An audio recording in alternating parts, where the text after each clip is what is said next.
Hello students, a very good morning to all of you. In today's video lecture, we are discussing another topic that is hypothesis. Hypothesis का मतलब क्या होता है? परिकल्पना, यानी कि एक तरीके से अनुमान लगाना, गैस करना. ठीक है, तो एक हाइपोथेसिस क्या है? एक इज एन एडुकेटेड गैस. ये क्या है? एक एडुकेटेड गैस है किसी चीज़ के बारे में, हमारे विश्व में जो हमारे चारों ओर है. ये आपका टेस्टेबल होना चाहिए, चाहे वो एक्सपेरिमेंट के थ्रू हो या फिर आपके ऑब्जर्वेशन के थ्रू हो. ठीक है, जैसे एग्जाम्पल के लिए कि जैसे कोई नई मेडिसिन आई तो हम ये सोच देखते हैं, टेस्ट करते हैं कि ये वर्क करेगी या नहीं करेगी. जैसे कि इस समय कोविड की वैक्सीन है तो उसका एक्सपेरिमेंट हुआ होगा, ऑब्जर्व किया गया होगा कि इसमें ऐसा क्या क्या चीज़ लगाएं कि जिससे इंडिविजुअल की इम्यूनिटी पावर बूस्ट हो. ठीक है, और वो कोविड कोरोना वायरस से लड़ने के लिए उनकी प्रतिरोधक क्षमता बढ़े शरीर की. तो इस तरीके के हाइपोथेसिस क्या है? एक एडुकेटेड गैस है अबाउट समथिंग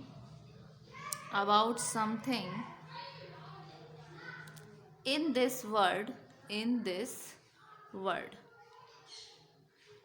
अराउंड अस. ठीक है, it should be testable either by experiment or observation. For example के लिए हम कुछ लिखते हैं. सबसे पहले a new medicine you think might work.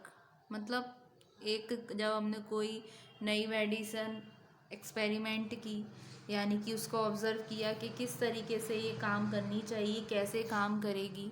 और या फिर a way of teaching you think might be better. मतलब किस तरीके से आपके पढ़ाने का तरीका बेहतर होना चाहिए, कैसे हो सकता है ये सारा.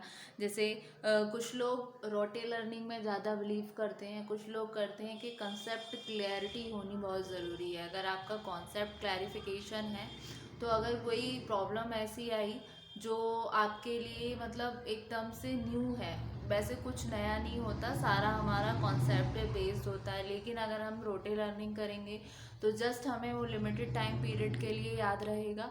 और अगर हम लर्निंग करेंगे कंसेप्ट बेसिस से तो हमें लॉन्ग टाइम तक वो चीज़ याद रहेगी. तो किस तरीके से हम अपनी टीचिंग का तरीका देखें जिससे कि वो और बेहतर हो सके, जितना हम कर रहे हैं उससे और भी बेहतर हो सके. क्या चीज़ें करें, यानी कि जैसे ऐसा क्या इंटरेस्टिंग बनाएं अपनी टीचिंग को कि जिससे एक स्टूडेंट का अटेंशन भी हो और अटेंशन के साथ साथ फिर उनका सब्जेक्ट के रिगार्डिंग रिटेंशन भी हो. ठीक है, फिर एक possible location of new species, a possible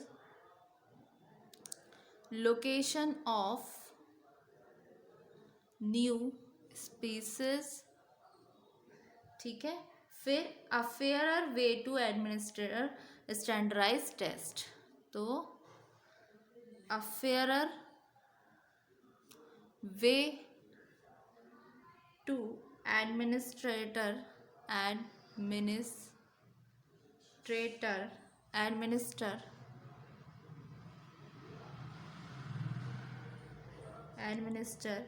standardized test.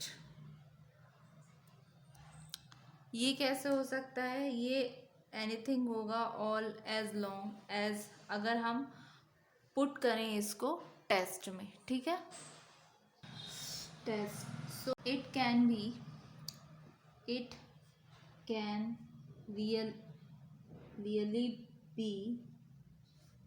really be anything at all as long as you can put it to the test. ठीक है, उसके बाद में ये तो हुई हाइपोथेसिस की बात। अब हम बात करेंगे हाइपोथेसिस स्टेटमेंट के बारे में कि हाइपोथेसिस स्टेटमेंट क्या होता है। तो हाइपोथेसिस स्टेटमेंट, अगर हम जा रहे हैं कोई प्रपोज करने के लिए किसी हाइपोथेसिस को, तो हम क्या है उसके रिगार्डिंग एक स्टेटमेंट लिखेंगे। आपका स्टेटमेंट इस तरीके से होगा, इफ़ आई यानी कि do this to an independent variable then this will happen to the dependent variable. अगर मैं ऐसा करता हूँ तो ऐसा होगा, यानी कि इफ़ आई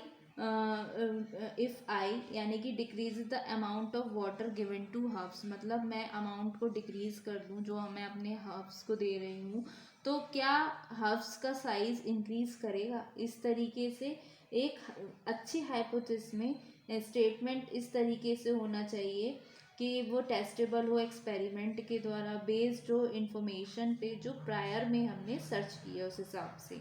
ठीक है, ये होता है हमारा हाइपोथेसिस स्टेटमेंट। तो if we are going to propose a hypothesis,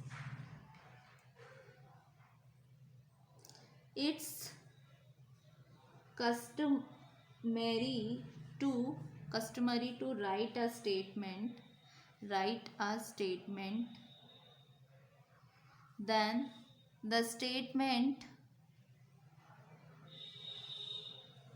will look like this, if I, यानी कि इसको हम बोलेंगे do this to an independent variable,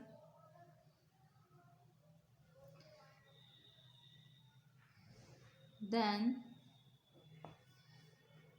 this will happen to dependent variable. For example,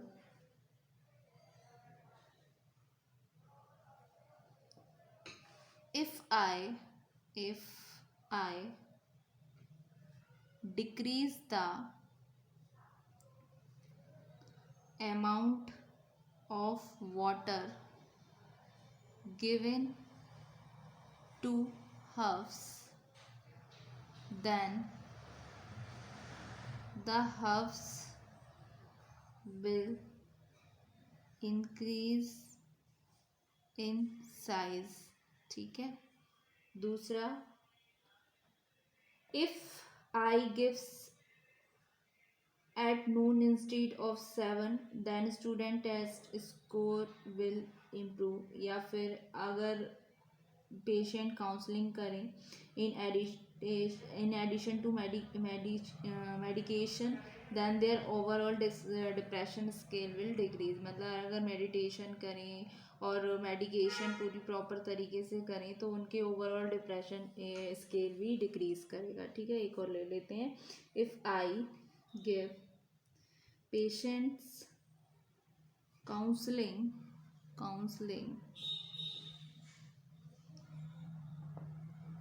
in addition to medication, then their overall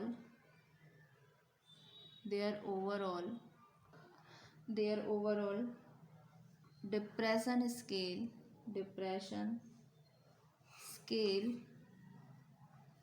will decrease।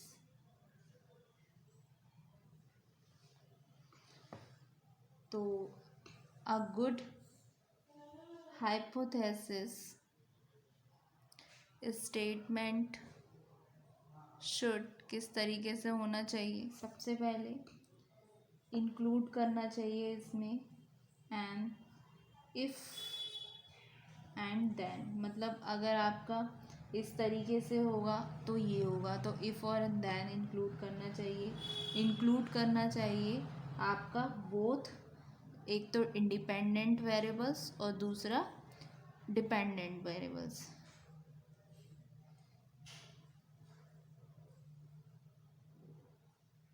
ठीक है। उसके अलावा next, be testable by experiment, be testable by experiment, survey etc. be based on information, be based on information in prior search, मतलब पहले से ही जो हमने information collect कर रखी है या पहले से आपने की या किसी और ने की। फिर उसके अलावा हैव डिज़ाइन क्राइटेरिया, मतलब क्या डिज़ाइन का क्राइटेरिया है, यानी कि इंजीनियरिंग के लिए या प्रोग्रामिंग प्रोजेक्ट के लिए। तो फॉर इंजीनियरिंग और प्रोग्रामिंग प्रोजेक्ट, ठीक है। तो ये होता है आपका हाइपोथेसिस स्टेटमेंट, और ये रहा आपका हाइपोथेसिस यानी कि परिकल्पना। तो हाइपोथेसिस क्या है आपका?